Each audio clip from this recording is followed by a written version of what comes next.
Já, þetta hljóta að vera mikil vonbrigði 4-0 hérna á móti Víking. Já, ég held að 4-0 gefur ekki rétt að mynda leiknum.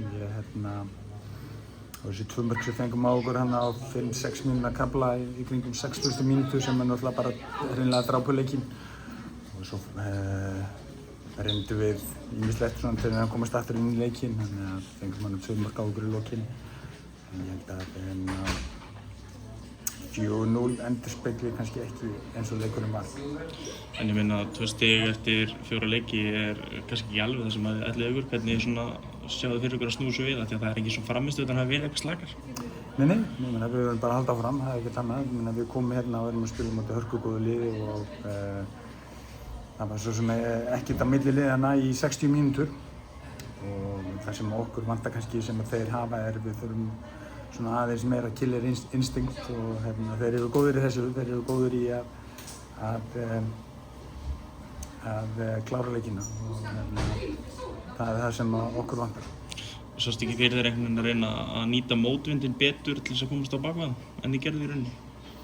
Mér fannst í þessar 60 mínútur við halda boltanum vel, löngu köflum.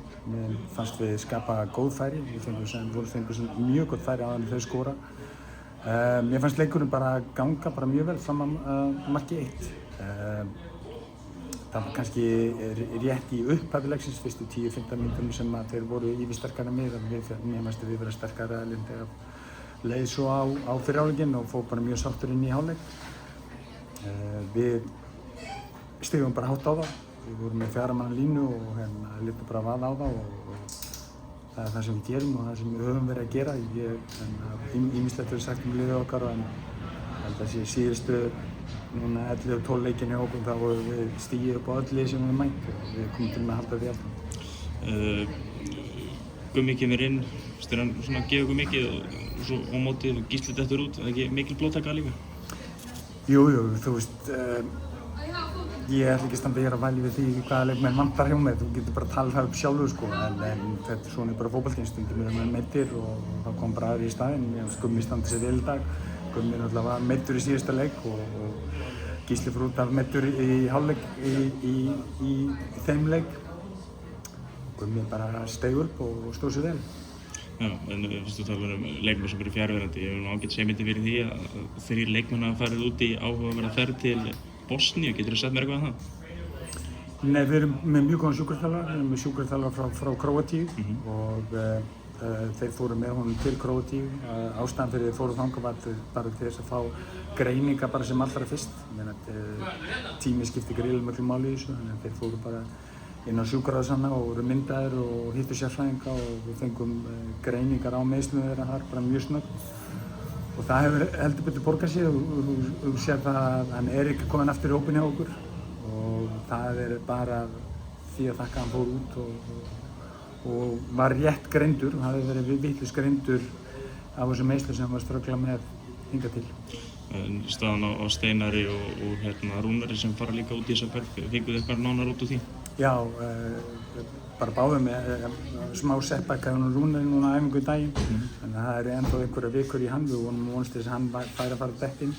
Steinar sama, hann er að vinna mjög hart að koma tilbaka en það eru einhverjar vikur ennþá í hann. Myndirðu segja ákveðin áfellisdómar á heilbrigðiskerfi á Íslandi að þið þurfa að senda menn til Bosníu í réttar greiningar? Króatíu. Var þetta ekki í Bosníu sem þið fóru yfir til læknis?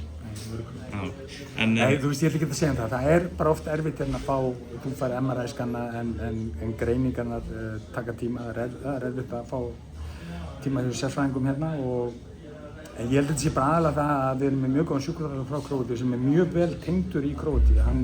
Þannig að ég held að þeir fara hann inn og einum degi þá hitta þeir allavega sérfræðingar sem þeir þurfa að hitta myndaði fram og tilbaka. Þannig að við vorum með það marga leikmenn að við ákveðum bara að láta vaða á þetta. En bara svona í lokinu, glugginn að loka, verða einhverjar hreyfingar hjá okkur? Er eitthvað að skoða? Sko, nei, við erum ekkert að skoða neitt. En maður veit aldrei hvað gerist. Ef eitthvað allt í einu myndi gerast þá erum við örugglega klárið að réttu mennin vera available. Þú myndir ekkert segja nei við Tryggva Hrafni á miðvikudaginn?